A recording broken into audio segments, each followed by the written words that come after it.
as we know, recently the price of building your own computer has gone up like crazy. You've got your RAM prices increasing with the DRAM shortage, which has had a knock-on effect of VRAM prices going up. Also, your SSD storage going up as well. There's been a bunch of things that have affected the price of PC gaming, and everything seems to be going up right now. And the projections are that they will continue to go up all of 2026 and even into 2027. We don't know how bad that it's going to get. I wanted to put together a list of parts that would get you into PC gaming at a very affordable price, and you'll see at the end that we stay around the 550 mark for this particular build. I'm going to waste none of your time and get straight into all of the parts. The first part is going to be your processor, and for this I've chosen the Ryzen 5 3600. The reason I haven't chose the 5500 is they perform the exact same, and this one happens to be £9 cheaper as of right now. The 3600 is still a solid budget CPU, and also the fact that you compare it with cheaper DDR4 RAM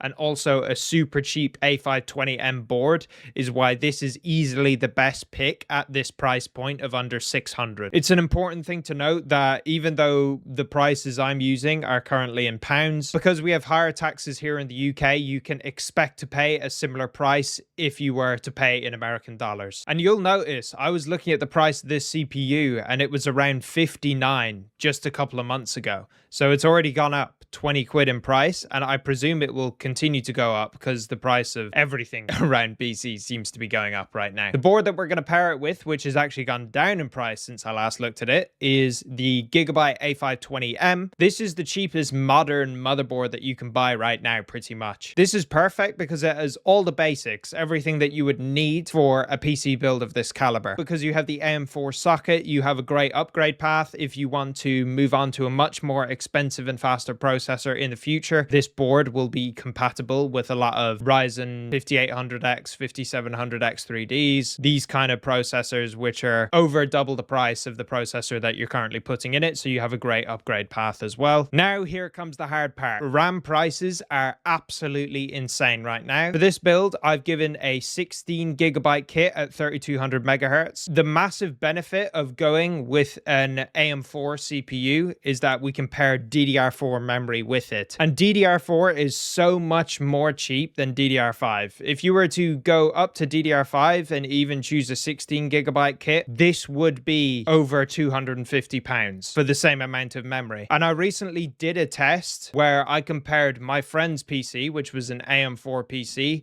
compared to my PC, which was AM5, and we found that there really isn't a huge amount of difference between DDR4 and DDR5. He has the Ryzen 7 5700X3D, and I have the Ryzen 5 7600. And even though I have an AM5 CPU paired with DDR5 memory, which is currently worth nearly $500, his PC actually came out on top in the benchmark scores for CPU. So it really just goes to show you really don't need to spend all this extra money on an AM5 CPU and DDR5 RAM, especially where the market is at currently. I just picked this kit because it has really good reviews, and it is black as well. A lot of these cheaper RAM kits are green, and we obviously don't want that because that's extremely ugly. Next up is the SSD. Now I've only put 500 gigabytes of storage in this, and that is simply just because the price of storage is going up so much. You can stretch your budget for an extra 20-ish pound. You would be able to get yourself a 1 terabyte drive if that's really necessary, but I'm just trying to keep the costs as low as possible. The good thing about your normal storage is you can just add a smaller drive to start off with, and then as you need it, just add extra drives. That's what I've done. I built my PC initially with just a 1 terabyte drive, and then down the line I added another 2 terabyte and then a further 1 terabyte for a total of 4 terabytes, but I only added storage when I needed it. So this is simply just to get you started at what is currently a cheap price, but not really. Next up, I chose a basic case. This is a CIT level 1 micro ATX, so it's the same size as our motherboard, so that will fit perfectly. And the big reason that I chose this, I think it looks pretty decent. It's quite small and compact, but it has 3 RGB fans included for a price of only £35. Now, obviously, the case is very subjective. You can pick whatever case that you prefer to have. As long as it's micro ATX, it will be compatible with your motherboard. That's the only thing that you you really need to worry about. I just picked this one because I think it looks good and it comes with everything that you would need. Next up is your power supply. And I know we're on a super tight budget, but it is really, really important that you don't skimp out on your power supply.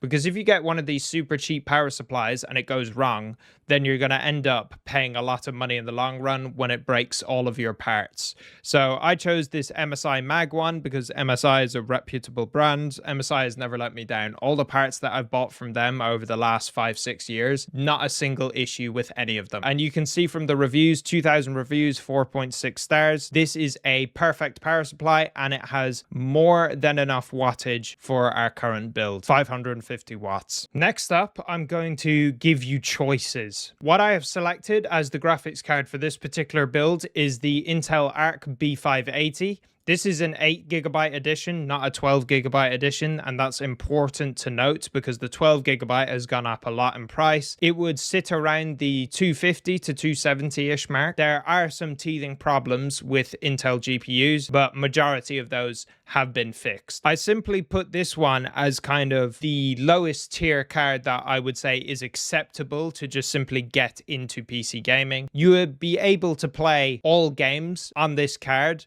just not at particularly high settings. You'd probably be hitting medium settings at 1080p on most games that are currently coming out. And just to give you some options, but also be aware that this is going to increase the price. But if you want to go NVIDIA, which I personally would not do, but it's up to you, you could do the RTX 5060 8GB, but be aware that that is £75 more expensive. Alternatively as well, you could do the 9060 XT, which is also 8GB, but this one is £80 more expensive. And the reason all these graphics cards have gone up so much in price as of recently is the VRAM shortage. The price of VRAM is going up massively currently. But if it was up to me, easily the best value out of these cards, simply just because they're all 8GB, would be the Arc B580 in this case. Alternatively, you could push your budget up to that £600 mark and get the £250 12GB model, which would give you a bit more headroom, but that is up to you. It's about your priorities. This build will mostly target 1080p gaming, so a lot of the time what you're going to find is you're going to come nowhere near that 8GB mark as long as you stick to 1080p. So here's the pricing total, £551, and that is with the Arc B580. Parts list is here. I'll link all the parts in the description if you want to go buy them. And just as a comparison, I want to finish off by saying PlayStation 5 is currently £480.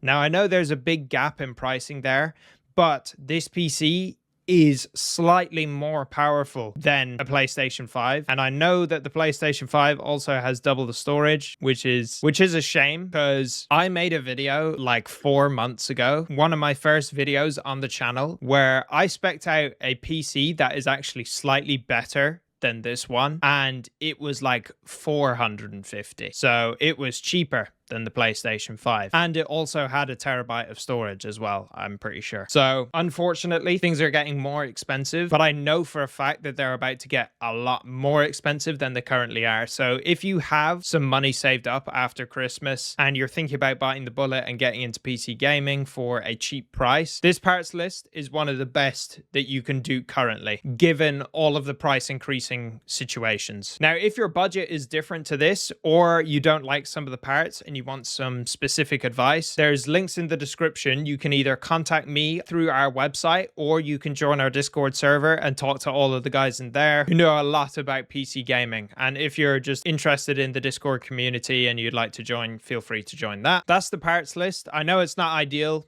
Things are getting very expensive right now, but I wanted to make something that was at least semi-affordable that could actually get you into PC gaming, because people are seeing all these price increases and they just don't know what to do. I feel like everything's changing day by day. So even in like, you know, a month from now, this could be totally outdated and the price of this computer will be like 700.